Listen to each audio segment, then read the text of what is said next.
We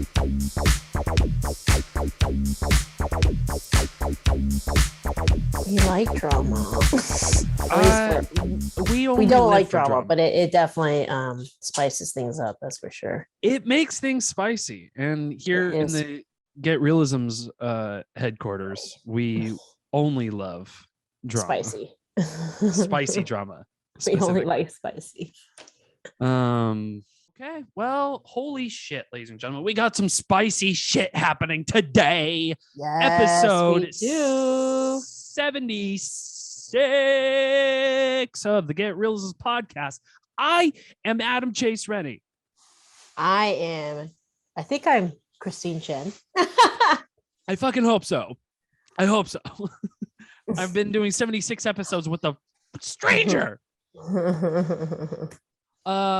Christine, you got some spicy shit happening in your neck of the woods. Too. Who goes first? Who goes first for the? It doesn't matter. I mean, mine's more lighthearted. It's like it's more informational based because this is the #1 film education podcast in the world. So I do have some news in the educational film space as well. But we love and only adore drama. We love spicy drama, especially here in the Get Reelisms podcast. We don't like it all the time. Now, gossip, ladies and gentlemen, is a very not good thing, especially if it's used in the wrong context. However, we learned our lesson in not outing people and saying their names, so we can just say the story without fucking this up. Right. Okay. Well, I'll start with good news first then. Unless it's not incriminating. If it's not incriminating, then who gives a fuck? Just say the name. Who cares? Right. But if it's I don't like to say names and stuff because nobody. You just don't want to out them. That's just the problem. Yeah. People will find out themselves. Exactly. Yeah. That's why this is the #1 film education podcast in the world. Go ahead. Good news. Well, I think I mentioned it, but officially June is when Ursley is coming out on iTunes and all sorts of stuff. So that's exciting. Had a really good talk with distribution today.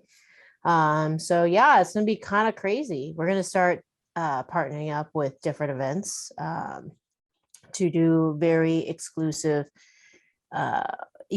just fun events with people. So we want to get people slammed and like going to watch things with mermaids and all that jazz. I think it's gonna be a fun time. Yeah, people are gonna get pumped to see a mermaid murder film. I think and Layla's on. She says hi, I think. Layla, say hi, please. Say hi to the people. We love you and we miss you. And we're gonna talk.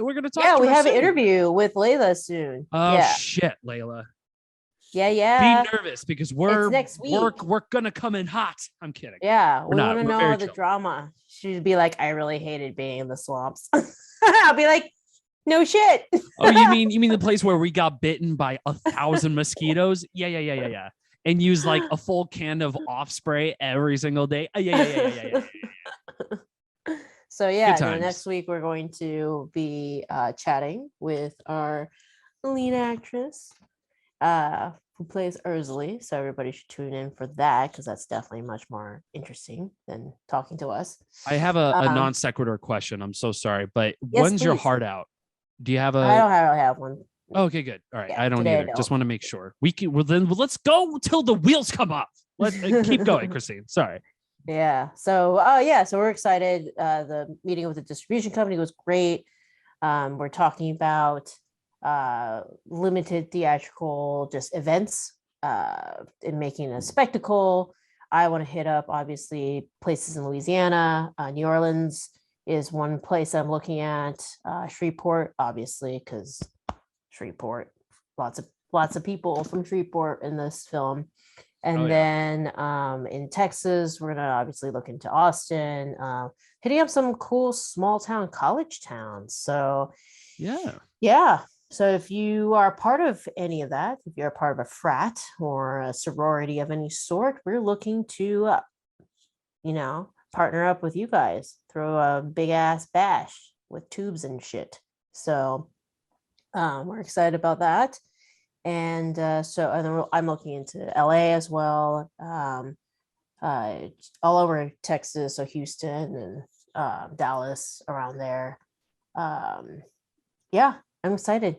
All of this should be going down around April, May, leading up into June, and then June is when the official iTunes pre-sale will happen, and Pre-sale, that's when okay. that's when everybody needs to go and sign up, because apparently if you get 250 sales, like then you get put onto like a special marketing spot, So on is iTunes. it released on June as well?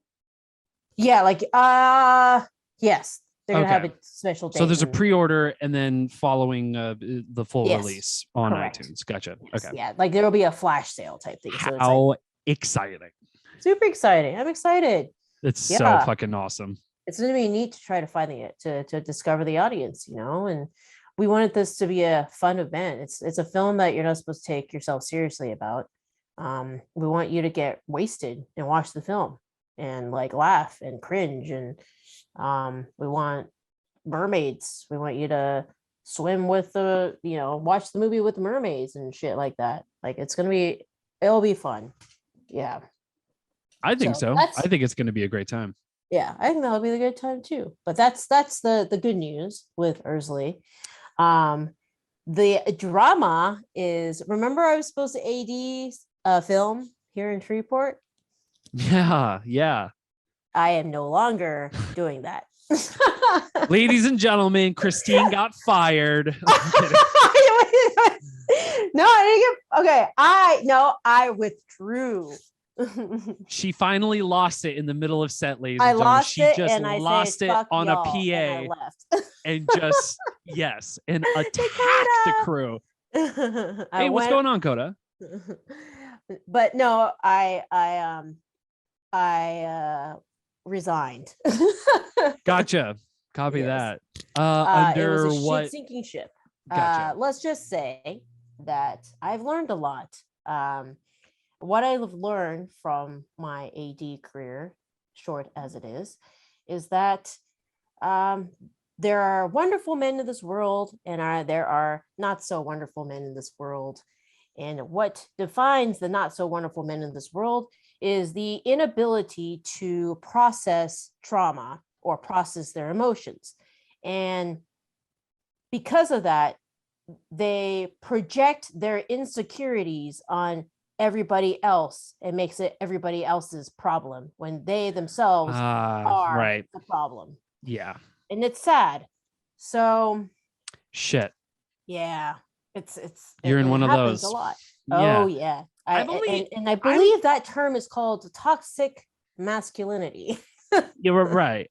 I've only had that maybe twice, I think. So I'm very happy that I haven't experienced it as much, or maybe I mean, we were there on one of are. those sets that was like that Right. together. Right. Then that was Yes, my first set. Oh So yeah, we won't say which maybe name. a few times actually. Shit. It might rhyme Wow.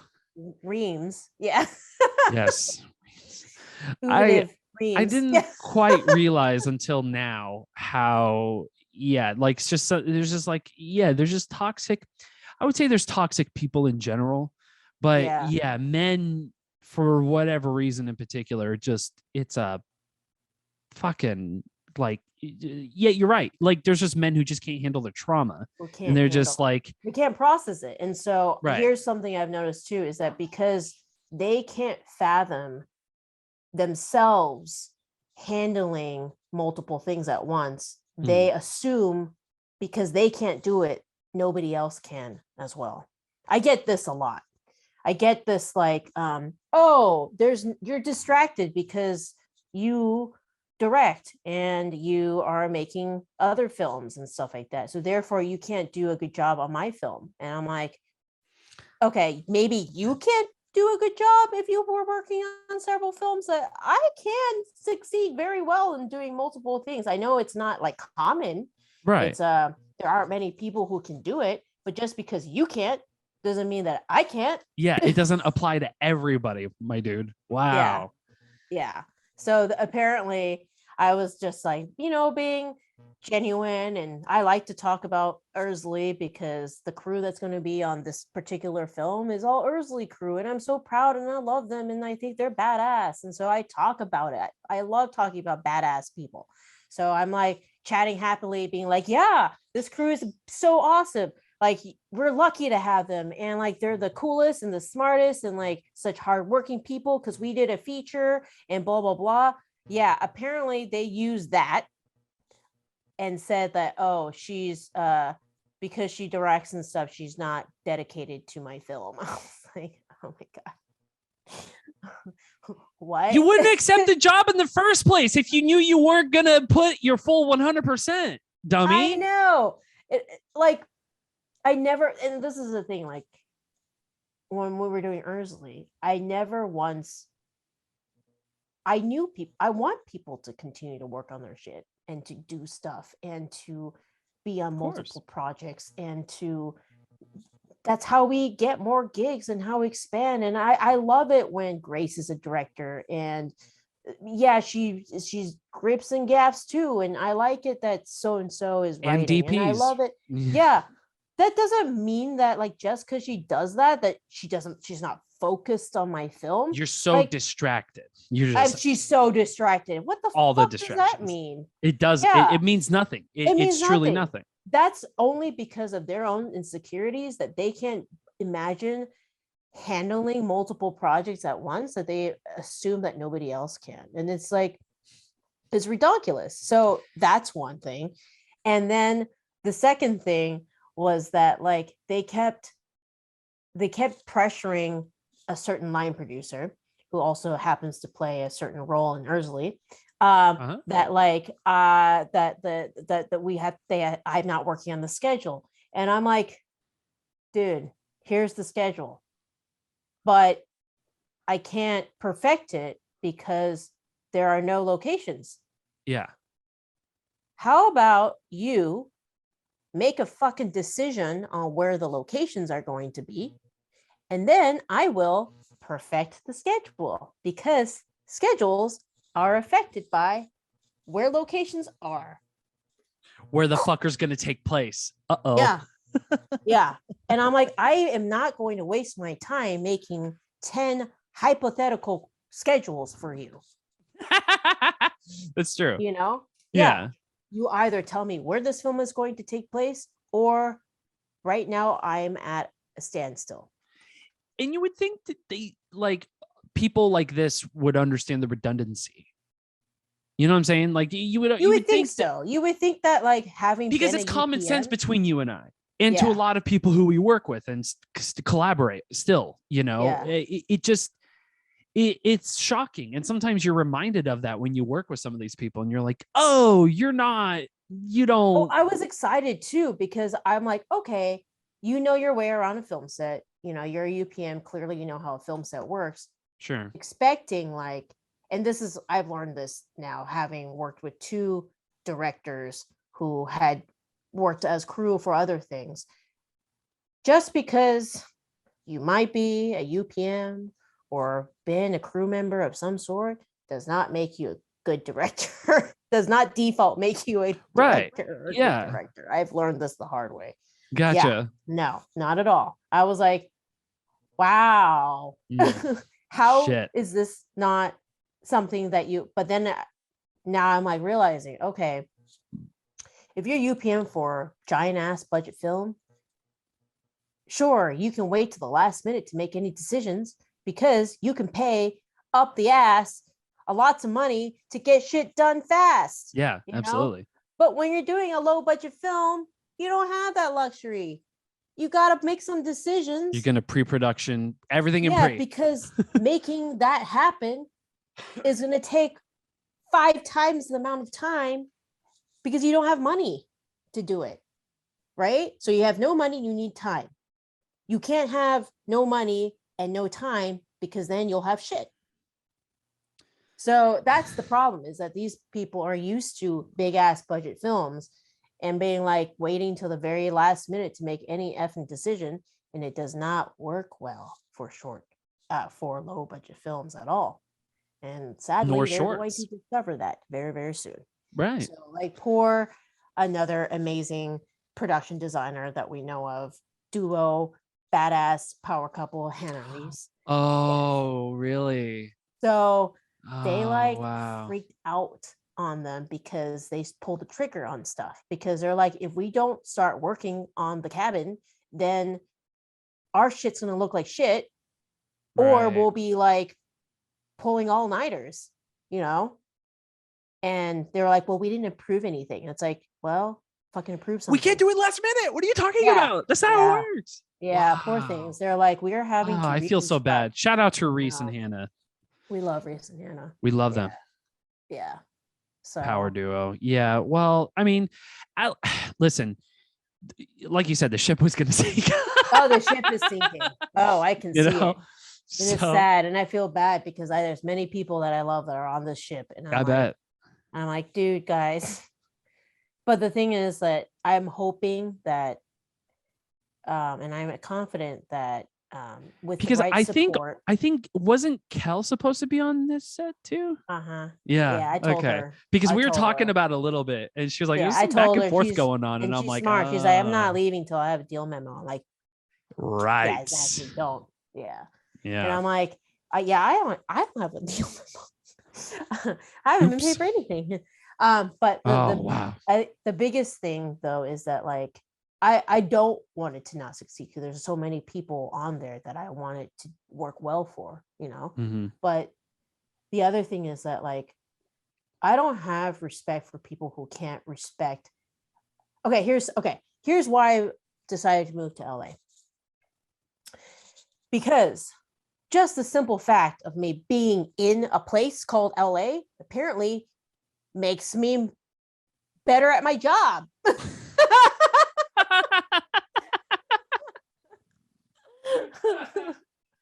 Shit, it's actually honing my training even more. Holy fuck, Yeah. I'm more productive. So apparently, in LA. To be good at your job, you can't just be in Austin or Shreveport or anything. You got to go to LA, because if you live there, apparently that defaults makes you better at your job.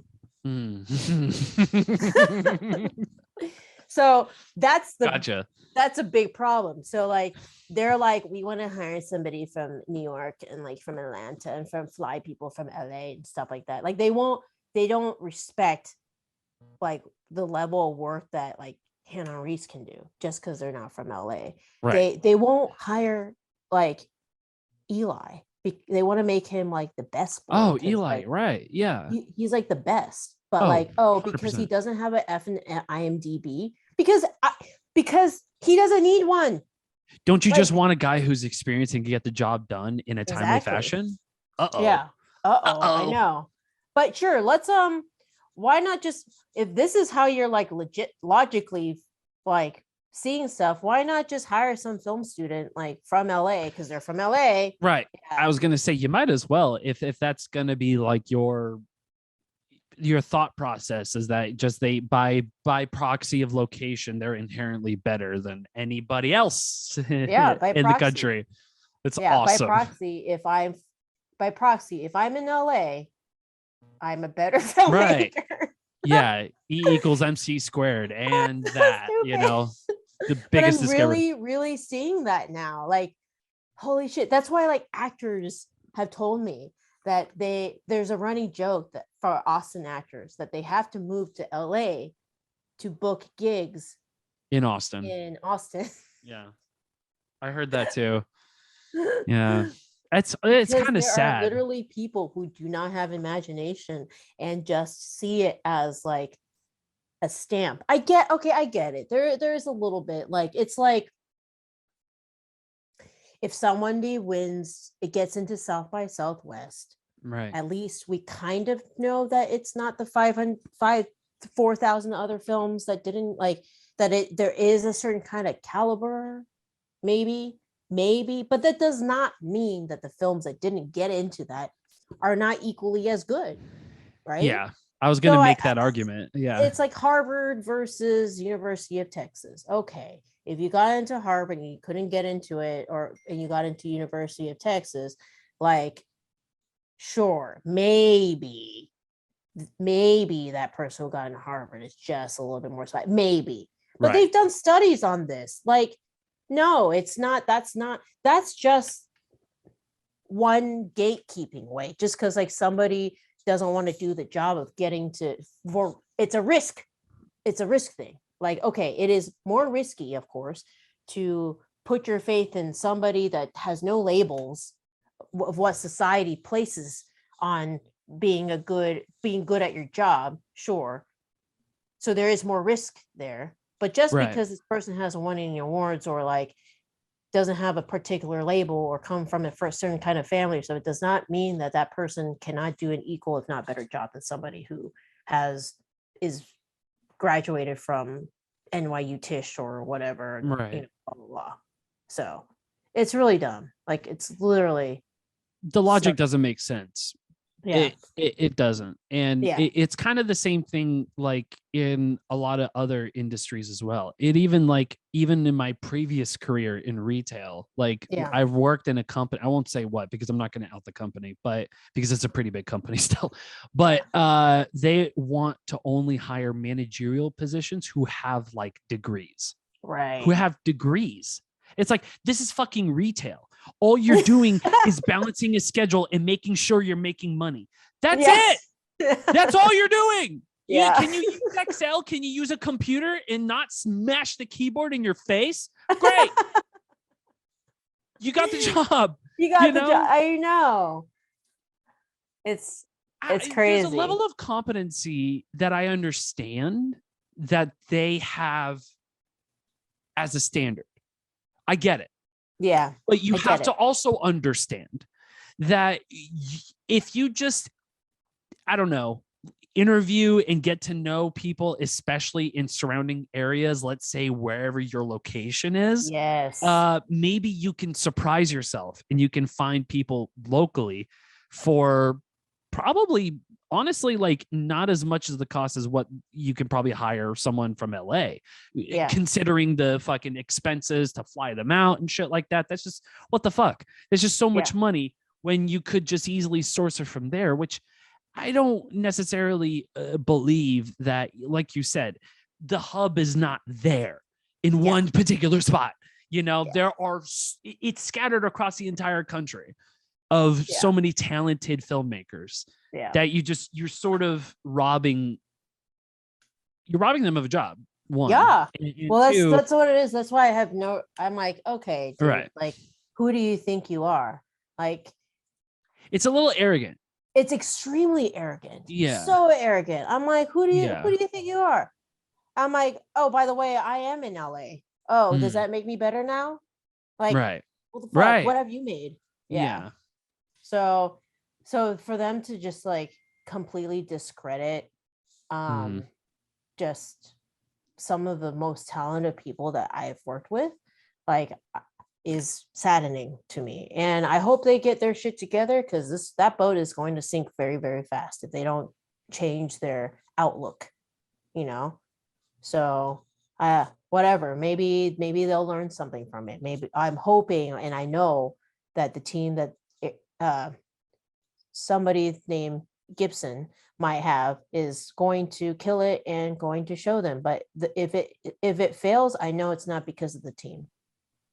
Like, I know it's going to be because of the higher ups that have an inability to make decisions in a timely manner and to trust the people who are there to support them. You know, like, how rude. Yeah. So if anybody out there is trying to figure out, how can I improve, you know, how can I make the film environment a more positive one for all, for women especially, and want to actually inspire change in the film industry, let me tell you this: listen to women. Listen, and don't assume that just because you can't handle certain things that somebody else couldn't do that. And, you know, don't gaslight people. Don't like, trust their expertise. They've been on just as many sets as you have. So I'm sure they have learned the same damn things that you have. You know, just because you have a penis doesn't mean that you are that much more, you know. Killer. Okay, I can say killer because somebody knows who that is. Killer is like, she's like, I feel like a servant. I'm like, Right. Yeah. And and that's the work that is not inspiring leadership at all. The coolest, nicest, most successful people are the ones that like are grateful and appreciative of people who are helping them make their dream come true. And I can attest to that. One of the most successful people I would consider an A-list star. I mean, Fast and the Furious franchise, now in Boba Fett or whatever the Star Wars thing is. So Obi Wan Kenobi. Obi Wan, right? Yeah. Like that's so fucking nuts. Yeah, nicest guy ever. Nicest dude, probably been right. one of the biggest sets ever. Probably like, because he listens to everybody. He listens to everybody. He regardless of gender. Regardless of gender. I mean, like, what a concept, right? And crazy. Like, so nice and so aware that this was his first. He not assuming that he just because he's a big shot actor that he knows how to. He knows this is his first one and was very aware of like, hey, if I could do something better, or like I defer to you because you know better, type thing. And right. And like trust in his team. And not only that, after every single day, and this is what I want to do from now on all the time, is after every single set, he thanked every single damn person. And he would start the next day doing the same thing. I've only had that once, that a director like went around the set and thanked me. Like I've only, and you too, of course, but like, there was I don't do it enough. I need to do it more, like. Well, you did it on Nersley. You did it on Nersley. Yeah, I did it on Nersley. Yeah. I try to the art department when you're just half asleep and you're like, thank you so much. I appreciate all you've done. Thank you. But you still thanked us, regardless. You still made the time. And you're right. I don't understand why people have to worry about, I mean, when I say people, I mean men have to worry about their egos getting challenged. I guess that applies to everybody. It's all about the ego. It doesn't make sense to me that your masculinity, or let's stick to ego. Your ego has to hinder you to listen to anybody. And because of that, you then have to show a level of arrogancy that is small dick energy. It's small dick energy, but it's also like you're not approachable. Yeah. You're not approachable. And the one thing you need to be in a collaborative medium like filmmaking is to be approachable. Yeah.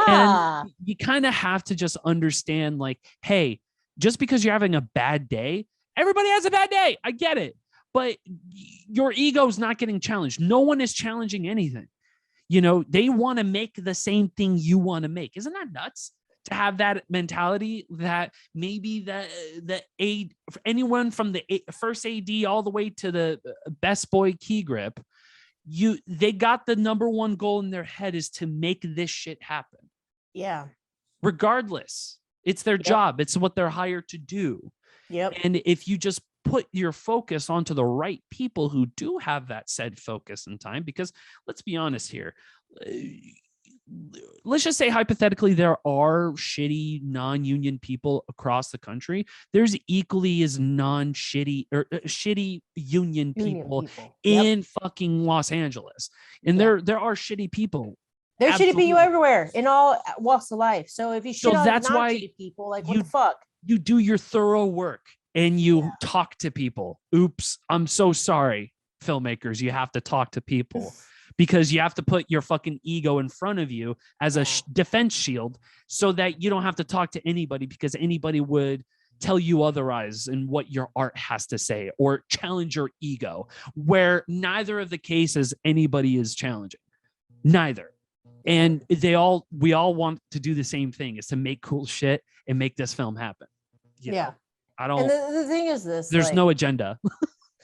I don't think there's ever a time when like that's appropriate, but what's appropriate? It is easy to not set your ego aside, because sure, if it's like a $5 million, $50 million film, I mean, okay, sure, you have more leeway to be picky and to, whatever you need to do and ego, whatever. But like, there should just there is never a scenario where that's okay, but especially not a low budget independent film. You know what I'm saying? Yeah. Like,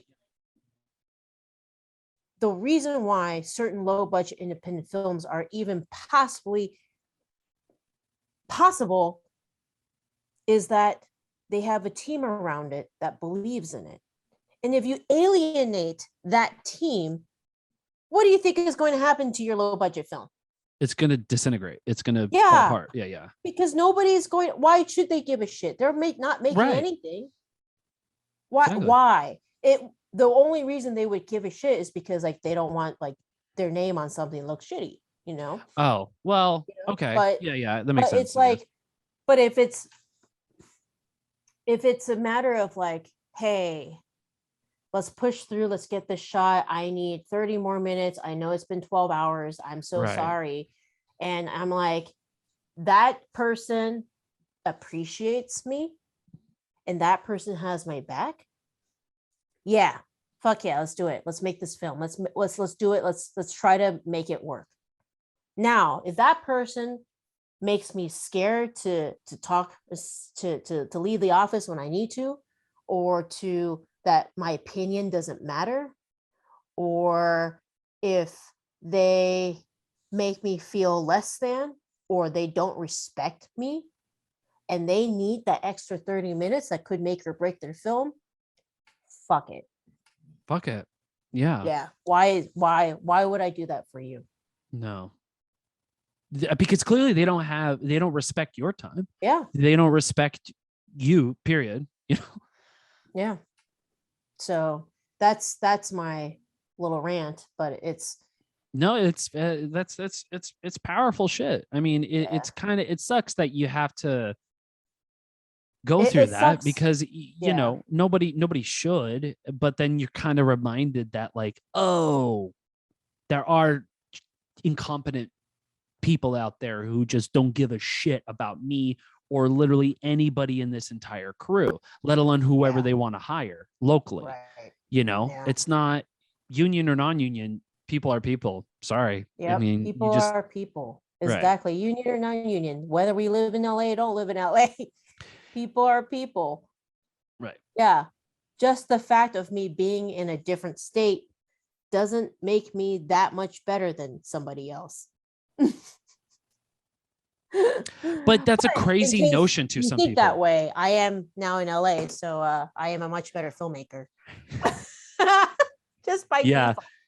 Right. The moment you landed in LA, you felt your IQ just raised by like 50 points. My value increased exponentially. Right, exactly. Yes. My power it increased because I'm now LA brand. Have you ever played Zelda, the video game, Legend of Zelda? Oh, okay, never mind. But like there's like levels where like you can improve your shit and it's like you get to the final boss and you're just like, yeah, I'm maxed out of my armor. I'm juiced to go just based off I've played games like being that. There. Yeah. It's just like just by you being there, it doesn't make a fucking difference. It's like you can start in the beginning, it doesn't matter, whatever. But I don't I'm sorry. I don't like toxic masculinity. Nobody does. I don't think anybody does. The whole set miserable. But it's funny because like just lurking around like Reddit and stuff, especially like on some of the like subreddits, like I follow the filmmaker subreddit and there's like weird, like there's sometimes like when you scroll down like farther and farther, you get into some like weird like debate topics and stuff. And there's just some that's just like shouldn't, like there's like a couple and you just realize like, oh, you fucking people are what makes filmmaking like shitty to a lot of people. And it's like ranking like anybody, like I don't know, like ranking whoever's like hotter than another person, especially like in the medium of film, of crew or cast and shit. It's just like, it's kind of a pissing contest with Yeah. some of these people. And then there's also like weird questions where it's just like, oh, can there be are there I never seen any female like lighting people, like just some offhanded like shit that you see that you're just like, what? How would you ask that question? And then you open up these threads and then you see that other people are also saying that, who work in the industry, who are just like, yeah, no, I don't see lots of women here or there or, you know, anywhere, but you know, it's just, it's a man's paradise. What can I say? And I'm just like, that's like, you're literally robbing the very essence of filmmaking. You know what I mean? It's just like, it's the same thing for anybody. If you marginalize anyone, you're robbing them of the very thing that you and I both love doing, and so many other people love doing. And it's just like, why do these people, I don't know. I feel like we're going to be talking in circles about this, but you know, it's just like, it's so baffling to me. You know, it is baffling. It for sure is baffling, but you made the right decision when like you get off the phone call, you're like, I'm free, yay! Right. I have zero sadness. Did you feel like you probably slept like a baby that I night felt too. a tremendous amount of weight. Yeah. Like get off of me. Like just, I didn't realize how much stress I was carrying until I'm like, oh, I'm done. Cool. I don't have to go tomorrow. Sweet. I don't have to pretend that I'm working. Just pretend I'm working. Dude, I felt like I was in corporate. Like, you know, that was my issue with corporate, was like, it was always about looking like you are being productive, when in reality, everything's a presentation. It's a presentation, right? And I never believed in that. I'm like, why penalize the person who can get their work done in a short amount of time? Wouldn't you like that, you know, type thing? But no, there's this whole, that's how it felt like going to the office. It was like, if I don't leave after they leave, then they're going to get mad at me, which is stupid. I'm like, no, go live your life. I'm like, if you're like, I don't care if people leave and they're like, oh, I got to handle, like, don't worry about it. I'm like, cool, whatever. Like, just send me whatever, like these, you know, these action items need to be done. So get those done. I don't care if you went partying the night before or that same day. If you come and show me that you're done with the action items, great. Yeah. Cool. Awesome. More power to you, you know? Mm-hmm. So I just think that people are just flabbergasted when they're like, oh, you can, there are people in this world that can handle like multiple projects at once successfully. Yeah. No, there's not. You must be a liar. There's so many people who are like, especially like working like 3 different jobs at a time. Let's just take like filmmaking out of the question for a second. Yeah, there's so many people just like literally working 3 jobs just to make ends meet. Yeah, it's just a bad. It's just a toxic like relationship. Exactly. It's like the annoying boyfriend or girlfriend who's like, oh, you have another life besides me? That means you don't love me. Yeah. You know, and it's like, no, it just means I have another life. I have a life. Yeah, I have a life. Like, sorry, I took this phone call because I have a life. Yeah, but not sorry because I have another life. Yeah. I've definitely got screamed at for taking a phone call. Oh my God. Oh my God. I remembered like working retail and I was dating somebody and it was like our 3rd date. And I never had a woman scream at me like in the middle of the restaurant in public, just you fucked up. I don't know why you have to take a fucking phone. She just popped off on me. And I know like, because it was just, there was lots of tension as well. So there's like some context, like, you know, there's other context to be involved with this, but for the most part, like, yeah, you're right. It's just like, why is this bothering you? Why is this killing you? Because I'm taking 5 minutes away because I need to do my job because my job is my job.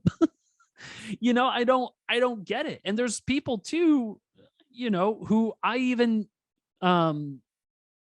know, especially my friends too, like explaining to my friends that like, hey, I'm going to be on set, so I won't be able to talk to you until like, you know, next week or something. It's like, next week? What the fuck? Like, what are you doing? It's just like, you're making a thing. It's just like, what do you mean I'm making a thing? Right? What are you talking What does about? that mean? It's just like, oh, yeah, you're just only having like mild panic attacks every fucking day leading up to this fucking shoot. And you're only like, they kind of, there's some people who treat this. And I hate to say it, there's so many people who my mom even treated it like as if it's kind of like sort of like a hobby. It's a hobby in a way. It's just like, you motherfucker have no clue what we're what us human beings. I think a lot of people do that. They think that like we're just having fun, and therefore like, listen, and we are, but it's just in the world. Exactly. Yeah. So I have issues with that, and I don't. Sometimes I don't think they realize that they do that. You know, is that like they will assume, oh well, you work from home, or like, hey, you control your schedule, so you must have like so much time in the world, or like this must like just be so fun and be a hobby. I'm like, no. Like, what we do and being able to do what we do is a effing sacrifice. Do you know how much we sacrifice to be able to work full-time in the film industry? It is the number of hours that we put into it. It's the number of hours put into it that we never get paid or ever will see ever. It's our weird ass hours that make it very difficult to have relationships. You know, it's when's the time to even like, my stuff is spread out in 3 states. Yeah. It's true. And today I'm in Louisiana. Who knows where I'll be in the next few days, you know? Yeah. And that's just the sacrifice and the nature of what we go through, that we're willing to sacrifice in order to do what we love in the film industry. Right. And I don't think most people understand that. The people with the 9-to-5 jobs, it's just a lot of time. It doesn't click for them. It doesn't. They just think like, oh, like I could do films, you know, like I'll just do it. And then they're like, but then I can't get paid the amount that I'm making now. I'm like, no shit. But you have to be okay with that. Right. You have to be okay with that and then survive not making that much by making some different life decisions.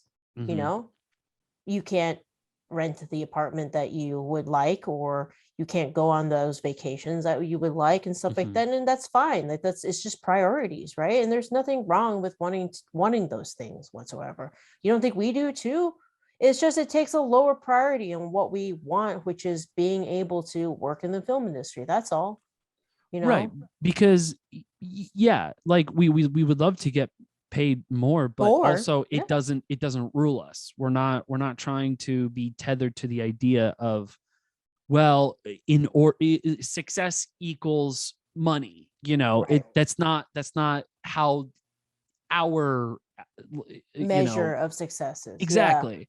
That's not how we measure it at all. So we just literally roll through the punches. Sometimes we get a great gig, and there are plenty of gigs that pay you fucking great cash. Absolutely. But you have to also understand that the fun gigs that you want to do with your best buddies sometimes are not going to give you fucking money backs at all. You're going to spend money. In fact, gonna be spending money. This is an investment, people. It's an investment. Yes. So I don't know. It's I agree with you. I think, I mean, my family does this too.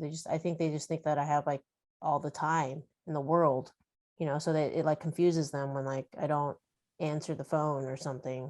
Oh my God. My dad and my mom are, I mean, my dad more, but my mom is very like if I don't answer the phone, my mom is going to put out an all persons bulletin on my identity tonight. I'm like, you don't Like understand. I she literally cannot talk right now because if I do, it'll ruin the take. Like, what can I tell you? Like, exactly. And she was like, I need to call you right now. And we're in the middle of shooting. And I'm just like, are you out of your fucking mind?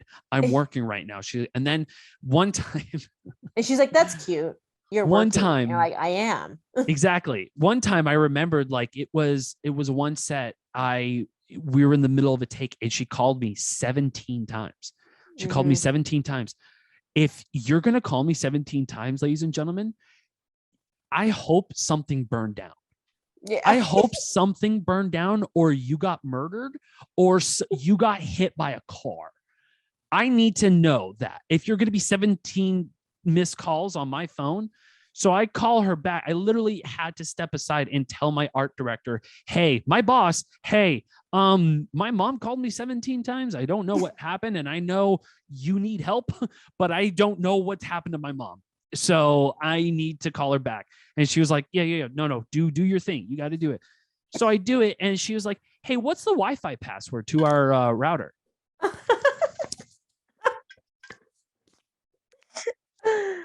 Are you? No, that's not why you called me 17 times, right? Oh, no, that's why. Are you fucking with me? Like it's got to be a joke. Like you have no idea. And she was like, oh, were you busy? Like, were you busy? No, I'm just fucking picking flowers. I'm not doing anything at all. It's just like, I don't understand like how I can get through to some of these people's thick skulls to have them understand this is a very serious fucking profession. This is a job. This is a job. There are people who can get killed on these sets. We've literally had it on the news just recently. This is a serious shit. This is a literal job. Yeah, I know.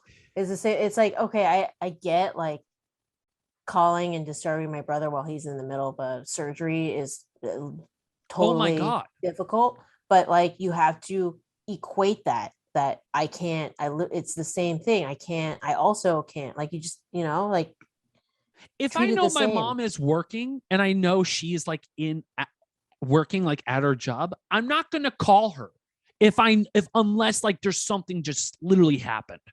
Yeah.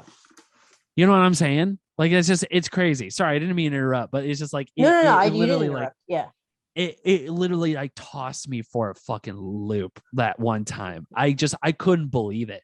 Like, I remember I came home and I'm like, Mom, I thought you've been axe murdered. Like, I thought somebody broke into the house and they've gotten like stitched by the throat or something, like something bad has happened. And she was like, oh, I don't know why you have to go so dramatic. It's like, why do I have to go so dramatic? Because I'm just only working my hobby. Is that the problem? It's just like, oh, I know you're working your hobby. You clearly have like a minute to talk to me on the phone. I'm like, no, I don't. I don't. I really don't. Especially writing too. Like, I'm still trying to write my script and like I still like can't get peace and quiet. It's just like it's not. I mean, like, I'm lucky enough that I know somebody who like lends me their office. Like, they have like an office space not too far from here.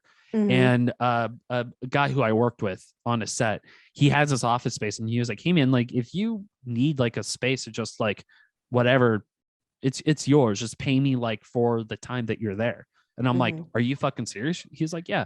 I'm like, holy shit. So like, I literally, like, any chance I can fucking get, if I can just like go over there, I can get so much fucking shit done. It also helps when everybody's out of the house, like now, but it's really difficult. It's very difficult because the people in this house are not writers. They don't know the mental Olympics you have to go through in order to have a flow going, especially when you're writing. And if you fuck with that flow, especially if you're hard, heavy into that flow, and somebody just comes and knocks you out like a fucking like tsunami riding a wave, your day is ruined. Your day, that time that you wanted to dedicate this shit to, toss it out the window because it's gone now. And some of these people literally have no clue. And they're like, oh, just sit back down and just use your fingers and type on the keyboard, dummy. It's just like, yeah, but that's not how it works, right? Unless you want me just make gibberish, I can do that. That's very easy. I can hit myself in the head with the keyboard. I can make gibberish.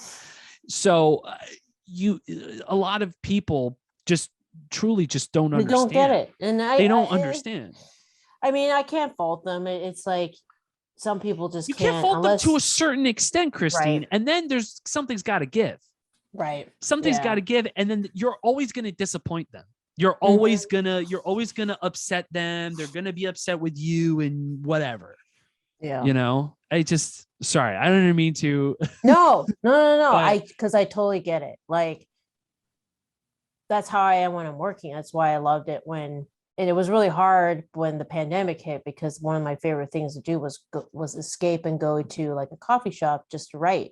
So that like, because I don't know anybody, you just sit there and just work and stuff like that. So it was like really hard, because not everybody can understand that, like, hey, when I'm standing there and at my computer and stuff like that, I don't necessarily want to chat right then. It's not because it's not because I don't like you or anything. It's like literally like you're gonna spin me out of my flow, you know. And I get it.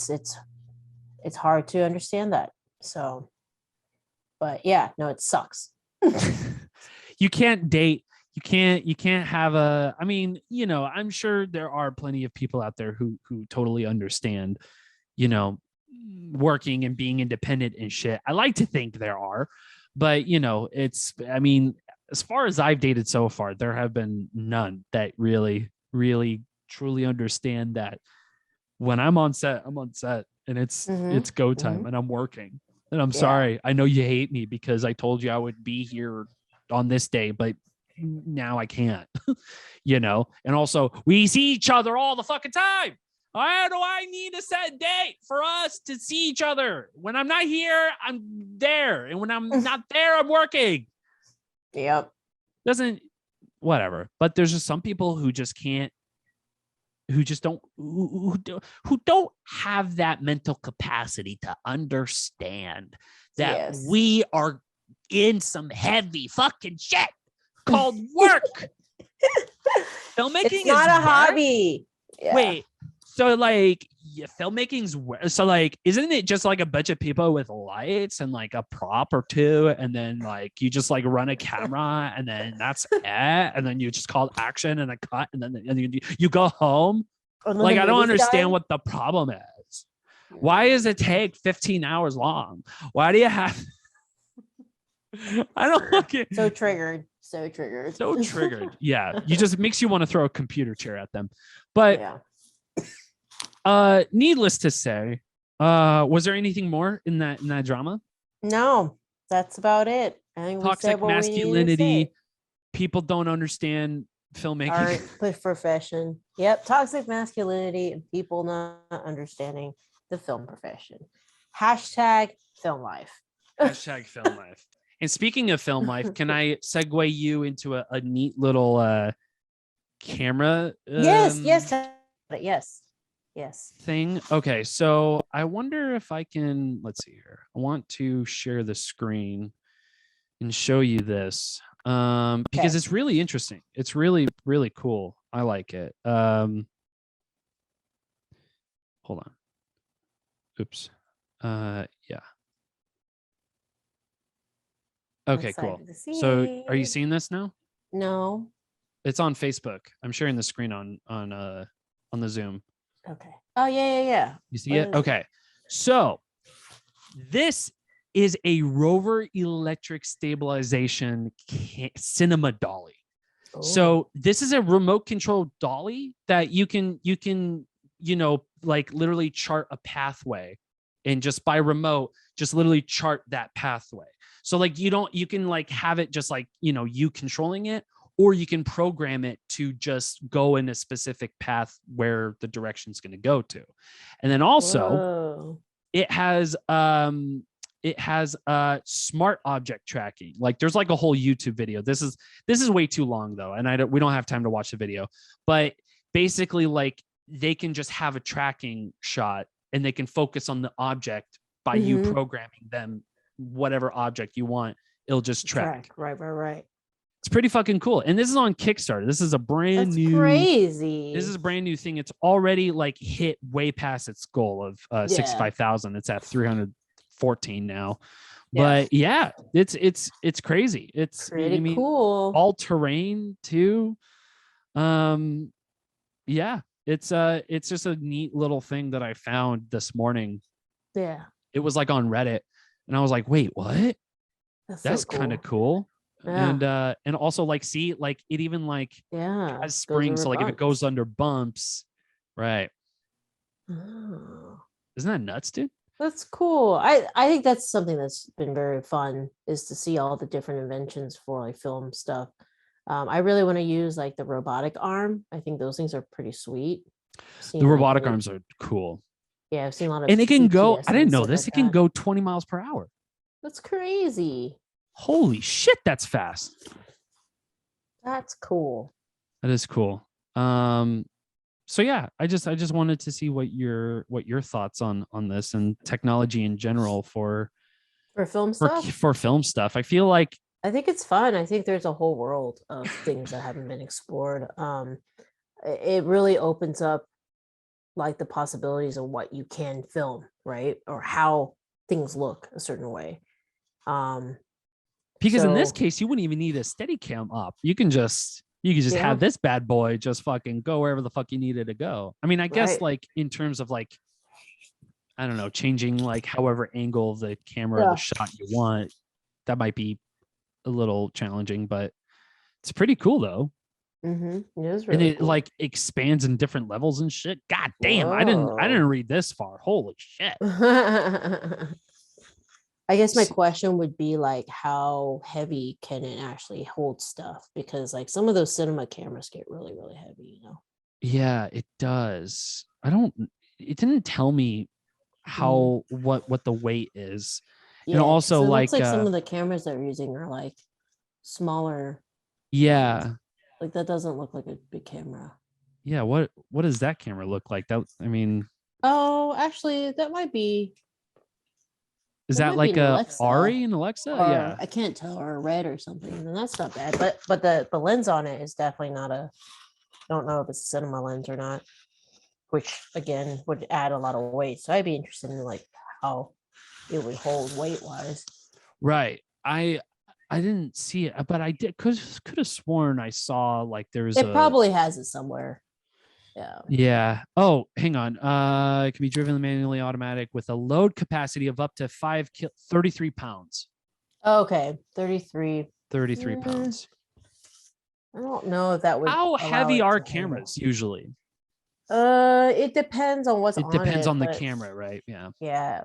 And then what's on it. That's the biggest thing. Because once you put like, let's say you're gonna need like a tear deck, you know, with that if you want to be able with the battery, and then like then your batteries, those batteries are heavy, and then you put on like a giant ass lens, and then you got all the little gadgets and stuff. You're gonna end up, it's gonna be pretty heavy after a while. Yeah, that's what I've noticed about like with like filmmaking and stuff like that. It's like it's not a lot of it is just as you increase the quality of your film, your stuff gets bigger, and when it gets bigger it just requires more manpower because just shit's heavier, you know? Right. Yeah. Cranes are bigger, then you need like 3 people on them, and then you need Steadicam, and so that's another so it's really just like that's what drives up the number of crew really a lot of the times. So yeah, gotcha. Versus like if you have like a little DSLR, you know, that's so easy to manage. And I would assume like depending on the weight of the camera, it probably won't maneuver as sharp as you want it to be. So yeah, I mean, I don't know, like the technology is here now, and it's nice to see that like people inventing those who don't this know what we're looking at, because we're there's a Facebook and we can't show it on Instagram. There is this new what's the title of it called? It's called the It's called the Snappa Rover Electric Stabilization. Snappa Rover Electric Stabilization Cinema Dolly.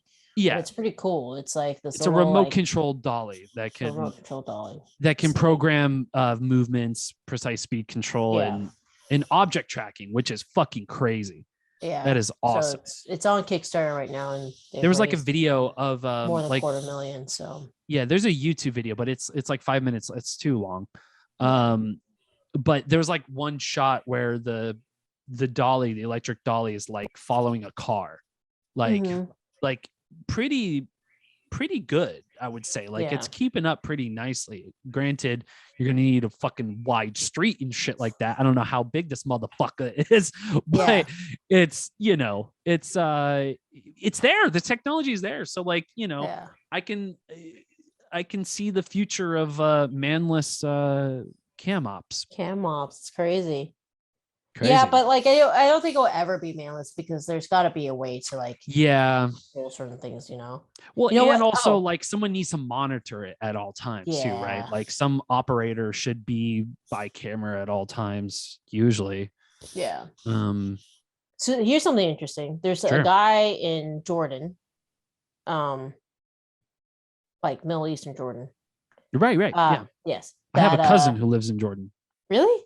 Yeah, because I'm half Moroccan, so like there's a bunch of cousins all over the fucking place. Well, there's Jordan, I work with him on Fiverr because he transcribes our podcast.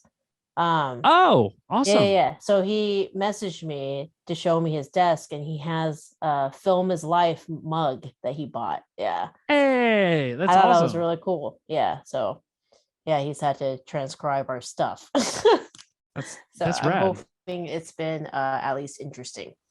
He loved Ursula. Isn't that funny? He loved Ursula. Oh, really? Oh, you showed him Ursula? Because he had to so for one thing with distribution that you need to provide is like what they call a dialogue cue sheet, which is essentially a very, very detailed transcription. It's in a very specific format. It's like it got time codes and stuff like that, and then you have to have like a detailed action with it. It's a whole thing, but he did it for us. Yeah. So he was like, I really like this movie. I'm like, why, thank you. Yeah. Yeah. So that's awesome. Well, shout out to him. What's his name?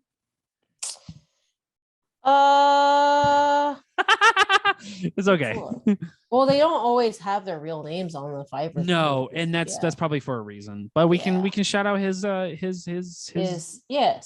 name. Laith Abadi. Laith Abadi, yeah.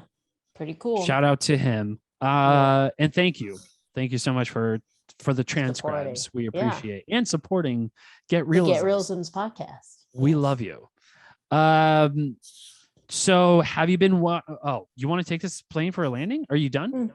I had to do some stuff. Okay. Yeah. Then let's take this bad boy in because I got still a whole bunch of shit to go, but we can stop. That's totally fine. No. I just gotta do some work. So well, we got a pretty good chunk of over an hour. Fuck yeah. Yeah. So ladies and gentlemen, that has been the Get Reelisms podcast.